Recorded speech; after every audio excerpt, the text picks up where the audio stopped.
Hello, Laura Peters, Stampin' Up! Independent Demonstrator, coming to you from Dublin, Ireland today. I want to talk to you about our new Stampin' Positioner tool.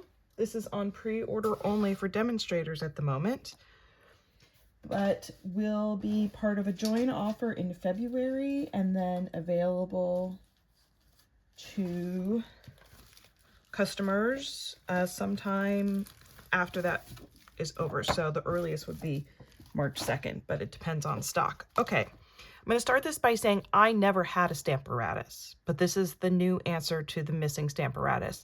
So forgive me if I can't make a proper comparison because I never used it. But I do know that that was hinged, and this is a pegboard situation here. So first mistake I made, going, where's my other magnet? Where's my other magnet? Oh my God. Yeah, they were stuck together.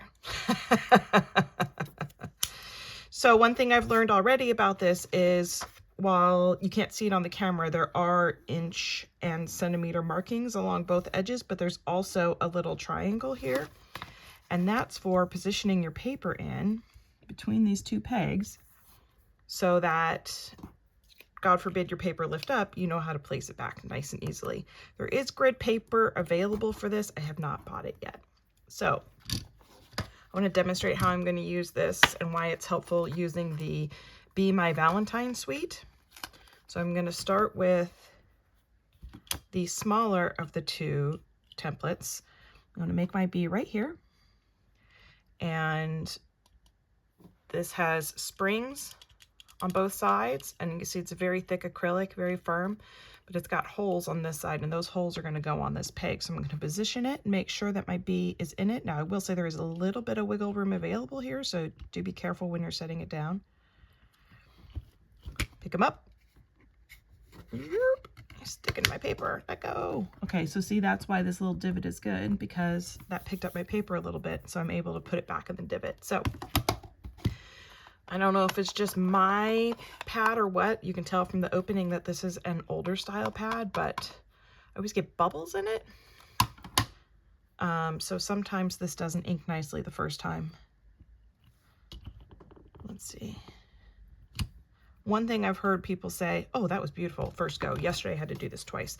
I'm going to leave that on there for now.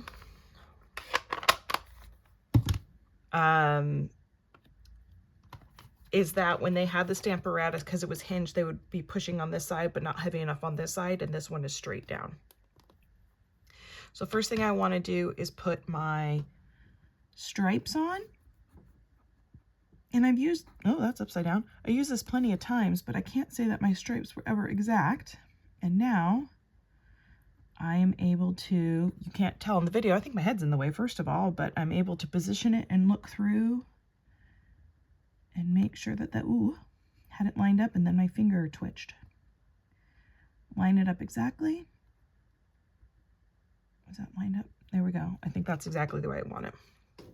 And while I'm here, I'm going to put a little face on it. Where's the face I like? Doesn't matter, we're just doing a demonstration. Just grab one. Okay, I'm going to put his face on here too. I tried yesterday putting the wings and the antenna on at the same time, but they just didn't fit. So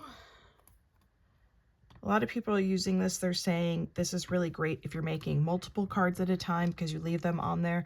For this specific example, that wouldn't work because I'm using it in 3 different sets. And my stamps keep grabbing my paper. Let go. Okay. Let's see. Let's try putting the magnets a bit closer. That might help. Okay, so take the, again, there's holes are only on one side, so I'm going to take that off. Ink this bad boy. I don't even have to worry as much about inking it nicely, because if I mess it up, I can just pop back on. So the small plate goes on these pegs, the big plate goes on these pegs. Beautimous. All right, now look, I did do a poor job inking, so let's go back and let's see how good it is at touching up. I got a little ink here, but because it's straight up and down, that should never touch. Oh, I got it here too. Goodness gracious, lady. I'm in too much of a hurry this morning, but it shouldn't touch my paper. Beautiful. Now, my one big issue so far is that I can't bring this to my stamp cleaning pad to dry it off but my understanding is like the other system was that way too. So I'm going to take this guy off and use the smaller one for this next step. Can you see here that the paper's hanging off? It's completely flat on these edges, so you can use whatever size paper you want, which is helpful if you're using like a 12 by 12, or if you're using a background stamp. It's easier to leave the paper uncut while you're stamping the background and then come back for it and then cut it after. So let's see, I think I like the antenna right there. I want the bee to exactly touch the body. My head in the way again? Sorry. All right, this is the side with the holes. Grab it. Oh man, my stamps are so sticky. Maybe because it's so humid here, I don't know.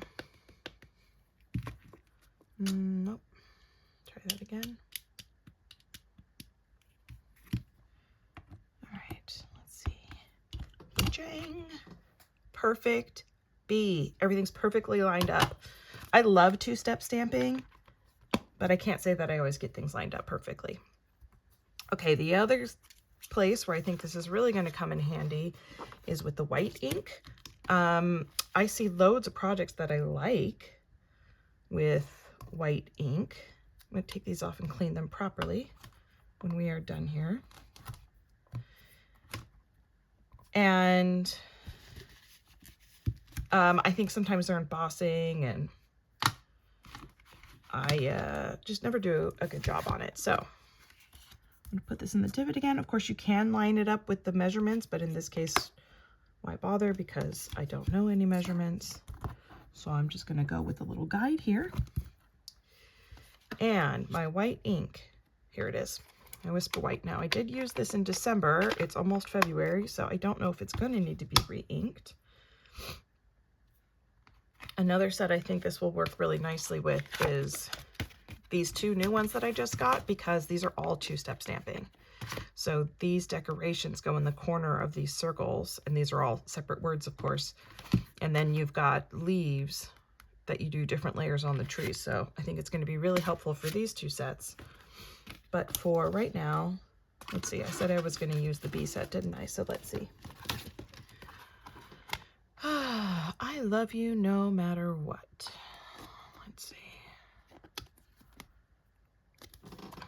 I don't know. This feels like something after I have an argument with my spouse. What? No, never. Let's see if that is lined up well. Yeah, we'll move it over a little bit just for the sake of the demonstration. Okay, now it's nicely lined up. All right, let's see how it goes with the whiting. So the issue with the whiting is I never get it right the first time. Oh gosh, I did that earlier and I should have learned my lesson. Okay, be careful that you don't ink the feet when you're inking your pad. There we go, that's better. I can hear it inking. Looks white. Let's see. So this will be good for going back over it if I do a poor job the first time. I can already tell it doesn't look like it's dark enough. It's okay. It's okay. Let's try a second time and see if that makes it any better. Oh, it looks much nicer on the stamp pad this time. Okay. Moment of truth. I don't know how much darker it got, but it certainly lined it up nicely. And it's definitely readable, which is better than I usually do. I bet this would work better if I let it dry and then came back. But I don't want to break out my heat gun right now. One more time. No, definitely need to make it dry, but it's nice that I can go back over it and have it lined up perfectly. So we just did the squirrel, who I think is so cute, in my last class. Where's the card? Oh, I mailed it already. I sent the card that I made with it. And this one is lined up nicely, but a lot of people had trouble with that. So I think this tool is going to be really helpful for classes where we're doing two-step stamping. So I hope that helps you understand the new product a little bit better. And can you see here, can you see where I got white ink all over the platform? And yet none of it got on my paper, which is another great bonus. So If you're a demonstrator, you can pre-order this now until until February 2nd. I threw away the instructions. Where'd it go? I tossed them. If you want to sign up to be a demonstrator February 2nd to March 2nd, I believe, you will get this as part of your starter kit. I believe it's in addition to the normal starter kit rewards. And if you want to buy it just as a customer, it will be available sometime after March 2nd. So I hope that helps. Bye.